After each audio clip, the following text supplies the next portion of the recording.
La Voz de América presenta. Presidente Bolsonaro no admite su derrota, pero empieza la transición de gobierno en Brasil en medio de protestas. Presidente Petro llega a Caracas para ultimar acuerdos migratorios y comerciales con su homólogo venezolano. Esto yo mayormente lo veo como de una manera racista. Además, manifestaciones de migrantes se sale de control en la frontera sur estadounidense. Acusan formalmente al sospechoso de atacar a Paul Pelosi. Fiscalía dice que la agresión tuvo motivaciones políticas.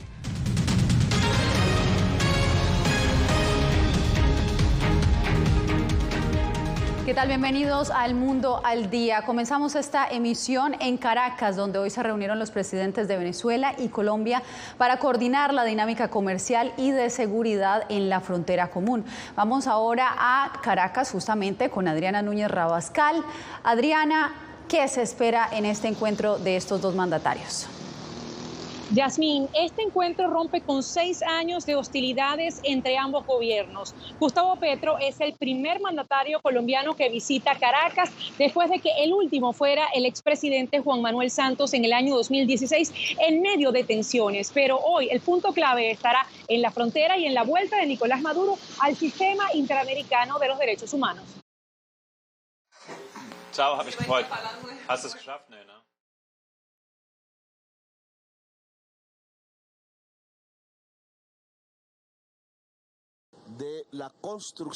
Este es el primer cara a cara entre ambos mandatarios desde que Gustavo Petro asumió la presidencia de Colombia. Antes de partir a Caracas, Petro anunció que abordará temas migratorios y comerciales y que pedirá a su homólogo Nicolás Maduro regresar a la Corte Interamericana de Derechos Humanos, que Venezuela abandonó en 2013. Es quizás la primera reunión que hay entre presidentes desde hace muchos años, 6 años de vacío político. El encuentro entre ambos presidentes ocurre 5 días después de que Petro se quejara por el bajo flujo comercial en la frontera común, donde, según dijo, apenas se han generado $2,5 millones de dólares desde que se reanudaron las relaciones. Digan qué van a hacer conjuntamente para desestimular el comercio informal, para ir en contra de lo que llaman el contrabando.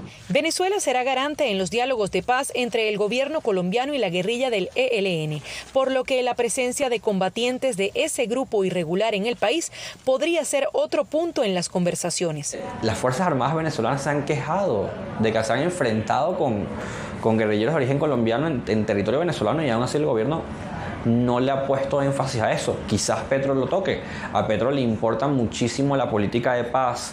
Mientras, desde su cuenta en Twitter, el opositor venezolano Juan Guaidó cuestionó que Petro reconozca a Maduro como presidente y expresó que esa decisión puede normalizar violaciones de derechos humanos que señalan a Maduro como responsable de la cadena de mando y la peor crisis migratoria en el mundo. Y justamente cuando se refiere a la peor crisis migratoria en el mundo, hay que decir que hay un total de 2.700.000 venezolanos en Colombia. Y ese es uno de los puntos que Gustavo Petro quiere abordar con Nicolás Maduro en la reunión que a esta hora se mantiene en el Palacio de Miraflores, sede del gobierno de Venezuela. Gustavo Petro arribó al aeropuerto internacional de este país cerca de la 1:37 de la hora local. Y asimismo fue recibido con honores en el Palacio Presidencial. Adriana, y por supuesto nosotros continuaremos haciéndole seguimiento a esta noticia. Muchas gracias. Y ahora nos vamos a Brasil, donde hoy se conocieron las primeras palabras del presidente Jair Bolsonaro tras las elecciones presidenciales celebradas el domingo. Más de 40 horas después de los comicios que le dieron la victoria a su contrincante Luis Ignacio Lula da Silva, el mandatario no admitió su derrota. Hacemos contacto en vivo con Philip Crowder en Río de Janeiro. ¿Qué dijo Bolsonaro y cómo se pueden interpretar estas palabras? Felipe. Pues como lo acaba de decir usted, Bolsonaro no admitió la derrota. Esa es la parte más importante de este brevísimo discurso. No felicitó a Lula, el presidente electo, por su victoria. Bolsonaro tampoco cuestionó el resultado explícitamente, pero la transición de la presidencia de Jair Bolsonaro a la presidencia de Luis Ignacio Lula da Silva ha empezado. Pero no lo dijo Bolsonaro. Una vez que él abandonó el podio, su jefe de gabinete anunció lo que se espera sea una transición ordenada y pacífica. Bolsonaro como presidente no concedió. Ahora, ¿qué reacción podrían provocar estas palabras en el país? Pues Bolsonaro mencionó las protestas que están ocurriendo en todo el país y dijo que apoyaría las protestas pacíficas. Conductores de camiones están bloqueando carreteras en muchas partes del país, pero la Corte Suprema ordenó a la policía de carreteras despejar esas protestas. Muchos de los camioneros han dicho que no reconocerán la derrota de Bolsonaro en las elecciones del domingo. Era Philip Crowder de la agencia de noticias AP. Te agradezco mucho, Philip. Bien, y regresamos a Estados Unidos porque un grupo de migrantes, en su mayoría venezolanos, se enfrentaron a las autoridades migratorias en el Río Bravo, cerca de El Paso, Texas. César Contreras nos tiene el reporte.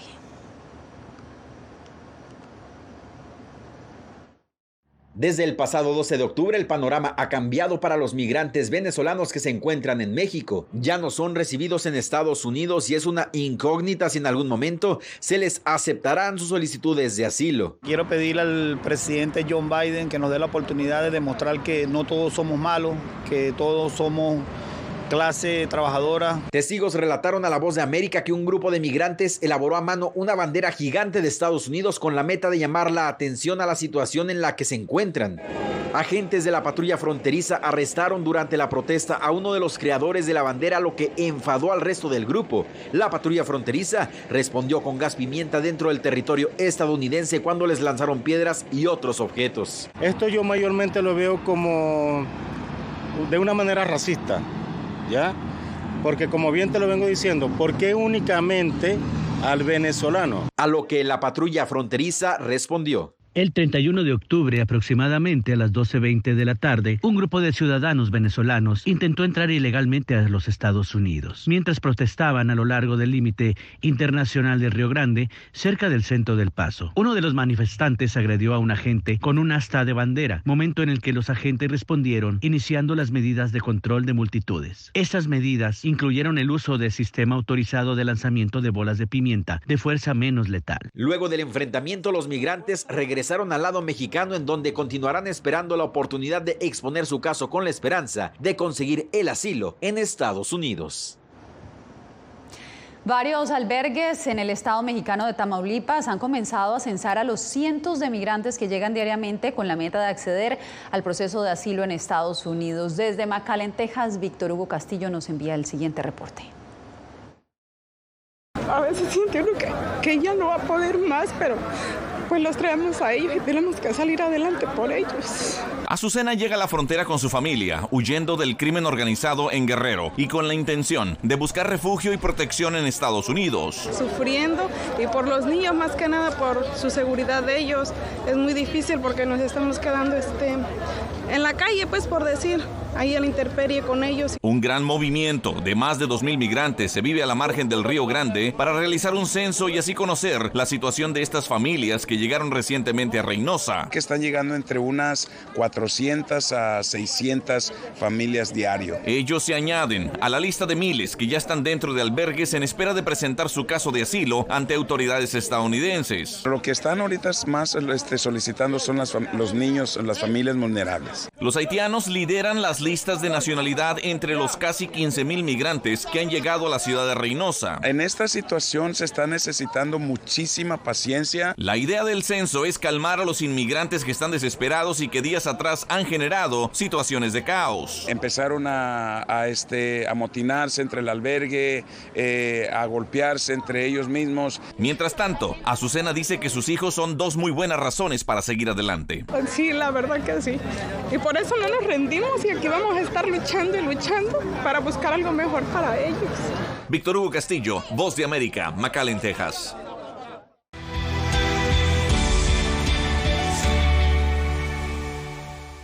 Hoy fue acusado formalmente el sospechoso de atacar con un martillo al esposo de la presidenta de la Cámara de Representantes, Nancy Pelosi.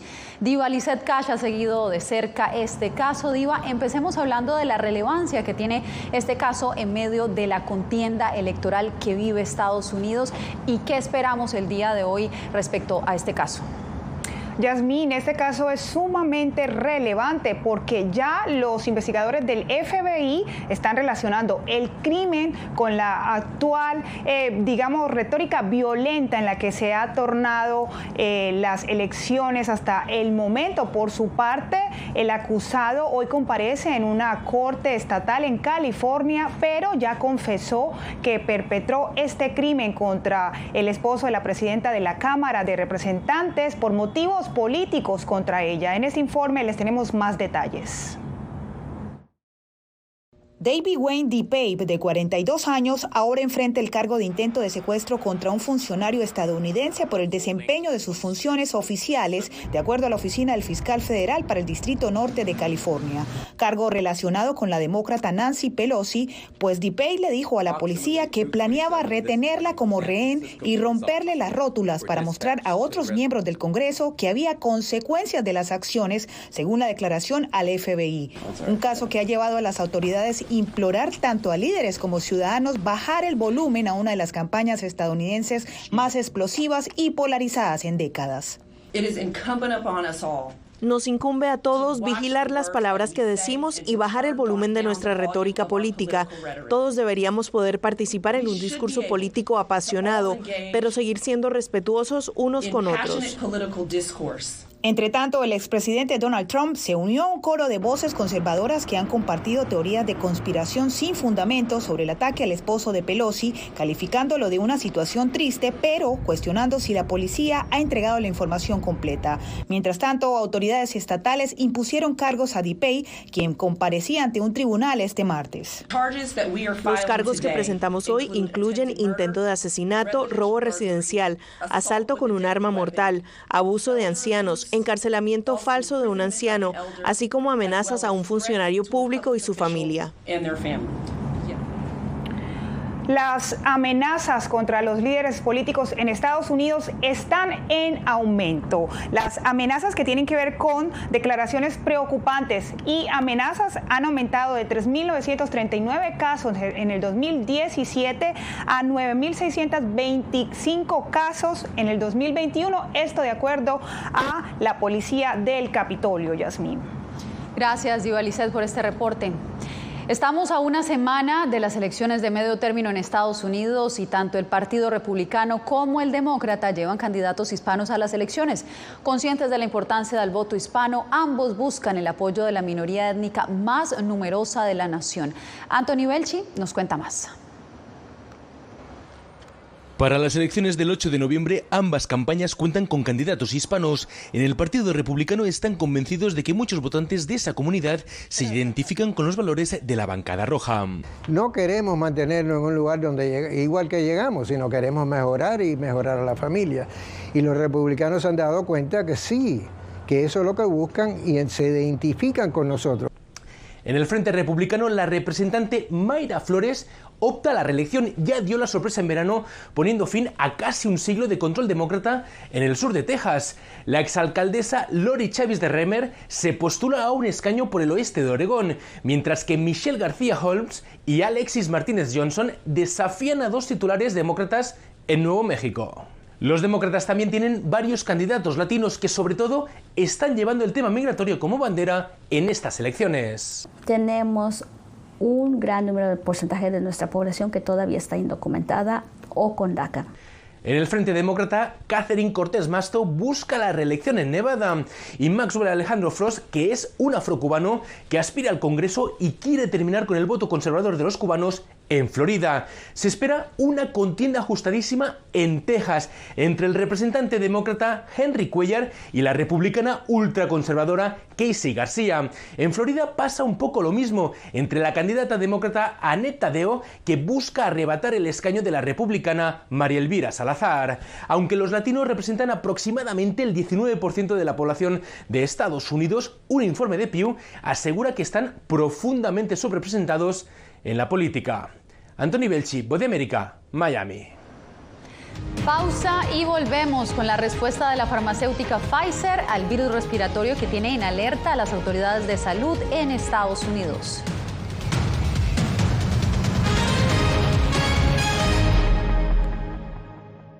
Si contamos toda la energía que están consumiendo acá, ¿para cuánto alcanzaría?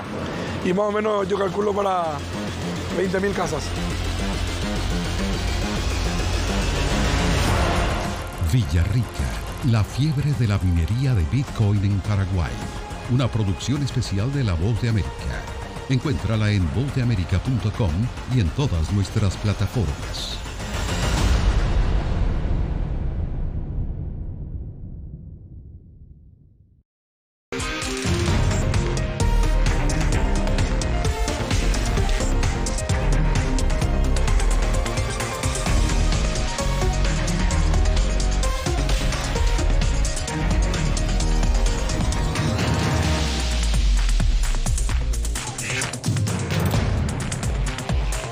Venezuela 360, cada semana por La Voz de América. ¿Qué tal? Desde Washington comienzan las noticias en El Mundo al Día. Día a día, desde la capital de Estados Unidos y donde se producen las noticias que más te impactan. El objetivo es llegar al otro lado de la frontera para pedir asilo. La Voz de América te conecta con El Mundo al Día. Los hechos más allá de la noticia. Para que tomes decisiones bien informadas. En el lenguaje que quieres, donde quieras y como prefieras. Conéctate con El Mundo al Día. Actualidad. Nos vamos a ver otra cepa nueva y otra cepa nueva. Análisis. En realidad, mucha de esta gente va a quedar parada de nuevo y va a ser una tragedia humana. Debate. Dejen la obsesión. La obsesión la tienen ustedes. Con la información más allá de los titulares. El tema energético es algo que se está analizando. La inflación es un problema global. 30 y 50 metros están ya las tropas. Su respuesta, doctor. Todas las semanas por La Voz de América.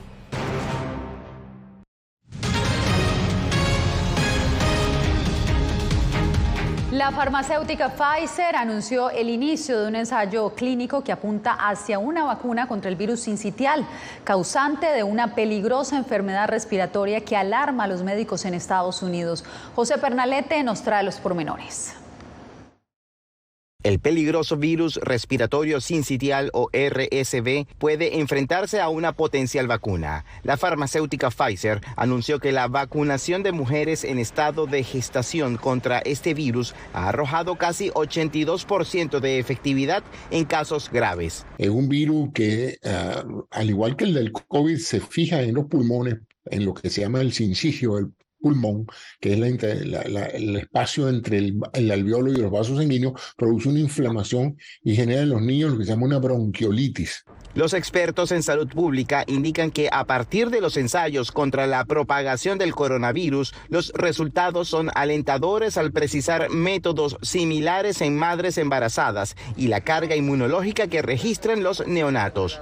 Nos gustaría proteger a la madre, pero también es importante que parte de esa protección atraviese la placenta y proteja al recién nacido durante los primeros meses de vida antes de que podamos comenzar a vacunar al recién nacido. Esto más todo lo que se ha aprendido con las vacunas de RNA ha hecho posible que muchas de estas empresas estén desarrollando vacunas para niños recién nacidos, pero vacunando a la madre. Niños recién nacidos y adultos de edad avanzada son los pacientes potenciales del RSV, sobre todo cuando disminuyen las temperaturas. El doctor Cisneros afirma que es una muy buena noticia, pero que la vacuna no estará disponible antes de 2023. José Pernalete, Voz de América, Miami. Con los pronósticos de un invierno más severo y los precios de las facturas de la calefacción en aumento, el estado de Nueva York anunció que a partir de este martes, familias de medianos ingresos podrían solicitar un subsidio para mantener sus hogares calientes. Ángela González nos trae la información. Se aproxima el invierno y las cuentas de electricidad que incluyen la calefacción están por las nubes. ¿Cuánto se te ha subido la cuenta de la electricidad? 300 y como 398. Para evitar atrasos en el pago de las facturas e incluso riesgos de incendios por tratar de mantener las viviendas calientes con hornos o calentadores portátiles, el gobierno del estado de Nueva York entregará hasta $976 de ayuda para pagar la factura de la calefacción a las personas que cumplan con varios requisitos, dependiendo del ingreso a partir de $2.582 mensuales por individuo, el tamaño del hogar, la fuente primaria de calefacción, y si un miembro de la familia es menor de 6 años o mayor de 60 años o es discapacitado. La asistencia se canalizará a través del programa de energía para el hogar financiado por el gobierno federal. El programa conocido como HIP incluirá en el subsidio este año un 33% más para los hogares que usen aceite, queroseno o propano en la calefacción, un 21% para los que calientan con madera y carbón de maíz y un 14% para los que lo hacen con electricidad o gas natural. La guerra en Ucrania y la inflación son algunos de los factores que han influido en los incrementos. Es una ayuda bastante significativa. Lo que debería hacer Biden, dejar de mandar tantos millones y billones para Ucrania y darle más ayuda aquí a lo que estamos pagando tasas. El programa también ofrece hasta $8.000 para reparaciones o reemplazo de sistemas de calefacción en algunos casos, y los desembolsos para este invierno podrían superar los $1,7 millones que se destinaron a Nueva York durante 2021. Ángela González, Voz de América, Nueva York. Los invitamos a que se queden con nosotros. Regresamos con más información en El Mundo al Día. Hace un año fueron despojadas de todo en su tierra, pero lejos de silenciar su talento, desde su exilio obligado sus notas musicales ahora se escuchan en todo el mundo. La Voz de América presenta Sinfonía de Coraje. La odisea para huir de la persecución talibán en Afganistán de las dos últimas integrantes del Instituto Nacional de Música que permanecían en ese país. En todas las plataformas de La Voz de América.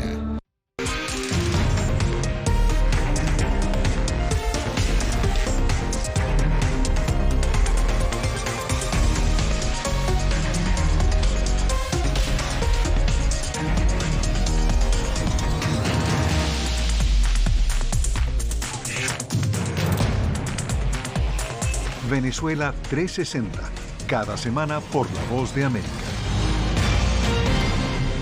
¿Qué tal? Desde Washington comienzan las noticias en El Mundo al Día. Día a día, desde la capital de Estados Unidos y donde se producen las noticias que más te impactan. El objetivo es llegar al otro lado de la frontera para pedir asilo. La Voz de América te conecta con El Mundo al Día. Los hechos más allá de la noticia. Para que tomes decisiones bien informadas. En el lenguaje que quieres, donde quieras y como prefieras. Conéctate con El Mundo al Día. Actualidad. Nos vamos a ver otra cepa nueva y otra cepa nueva. Análisis. En realidad, mucha de esta gente va a quedar parada de nuevo y va a ser una tragedia humana. Debate. Dejen la obsesión. La obsesión la tienen ustedes. Con la información más allá de los titulares. El tema energético es algo que se está analizando. La inflación es un problema global. 30 y 50 metros están ya las tropas. Su respuesta, doctor. Todas las semanas por La Voz de América.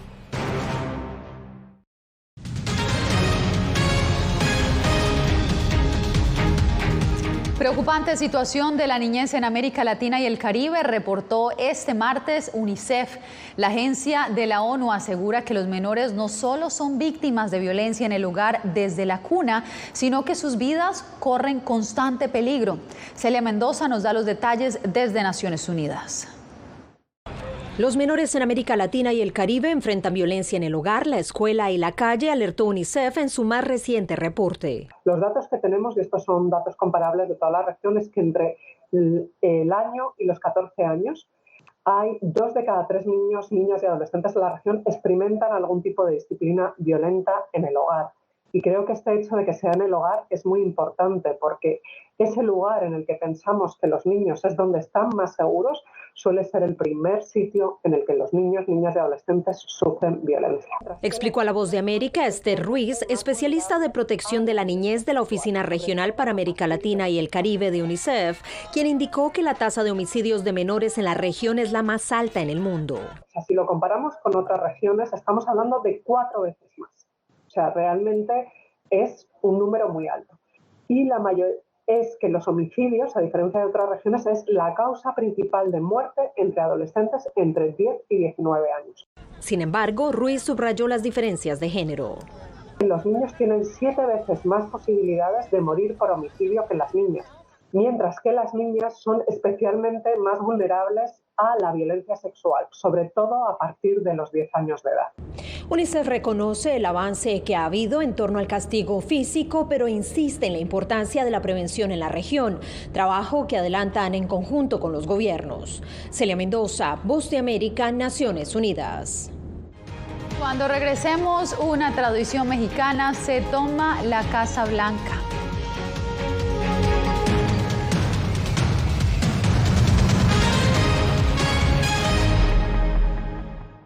Si contamos toda la energía que están consumiendo acá, ¿para cuánto alcanzaría? Y más o menos yo calculo para 20.000 casas. Villarrica, la fiebre de la minería de Bitcoin en Paraguay. Una producción especial de La Voz de América. Encuéntrala en vozdeamerica.com y en todas nuestras plataformas.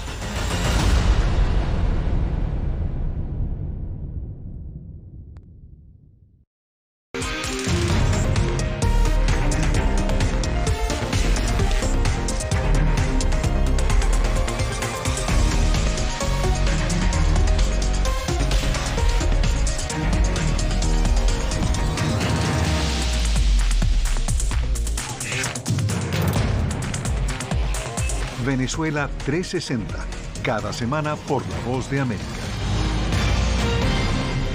¿Qué tal? Desde Washington comienzan las noticias en El Mundo al Día. Día a día, desde la capital de Estados Unidos y donde se producen las noticias que más te impactan. El objetivo es llegar al otro lado de la frontera para pedir asilo. La Voz de América te conecta con el mundo al día. Los hechos más allá de la noticia. Para que tomes decisiones bien informadas. En el lenguaje que quieres, donde quieras y como prefieras. Conéctate con El Mundo al Día. Actualidad. Nos vamos a ver otra cepa nueva y otra cepa nueva. Análisis. En realidad, mucha de esta gente va a quedar parada de nuevo y va a ser una tragedia humana. Debate. Dejen la obsesión. La obsesión la tienen ustedes. Con la información más allá de los titulares. El tema energético es algo que se está analizando. La inflación es un problema global. 30 y 50 metros están ya las tropas. Su respuesta, doctor. Todas las semanas por La Voz de América.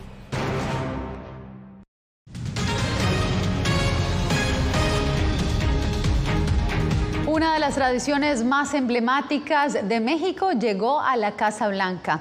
Por segundo año consecutivo se instaló un altar para celebrar la tradición mexicana del Día de los Muertos. Este año el tributo recordó a familiares difuntos de algunos empleados de la administración Biden. Jorge Agobián nos trae la historia. Velas, flores de cempasúchil y pan de muerto. La Casa Blanca conmemoró el Día de Muertos y recordó a los familiares de los empleados que celebran la festividad. Como en la tradición mexicana, el altar en la mansión presidencial celebra la muerte como un símbolo de vida y recuerdo. ¿Y mis padres están ahí arriba? Como nos contó Carlos Elizondo, secretario social de la Casa Blanca, cuyos padres de origen mexicano están representados en el tributo. Soy la persona que soy hoy por mis queridos padres. Y tenerlos en la pared, sí, es un momento triste, pero es un tributo maravilloso y nunca imaginé como latino que creció en el sur de Texas que mis queridos padres tendrían este maravilloso honor y tributo en la Casa Blanca. En 2021, por primera vez, la Casa Blanca instaló un altar. Pero este año la primera dama decidió darle un aspecto más personalizado. Nos hemos puesto en contacto con el personal latino que trabaja en la Casa Blanca para que incluyan algunas fotos de sus seres queridos que han fallecido. Tamales, tortillas y hasta tequila había en la mesa como ofrenda para los difuntos recordados. Y estaba hablando con colegas antes. Debería ser una tradición internacional porque es un tributo tan maravilloso a aquellos que hemos perdido, que fueron tan importantes para nosotros. Todavía es muy temprano para saber si esta se podría convertir en una de las tantas tradiciones de la Casa Blanca que han pasado de presidente a presidente, pero al menos la familia Biden pareciera estar dispuesta a dejar esa huella. Jorge Agobián, Voz de América. Y los peludos también han tenido la oportunidad de participar en las celebraciones. En esta oportunidad, las de Halloween. En Lima, la capital peruana, casi un centenar de mascotas lucieron todo tipo de disfraces, muchos de ellos confeccionados por sus amos, quienes exhibieron lo mejor de la moda perruna en este concurso que principalmente busca promover el cuidado de los animales. Con esta historia llegamos al final de esta emisión. Gracias por informarse en El Mundo al Día. Les informó Yasmín López. Nos vemos nuevamente mañana.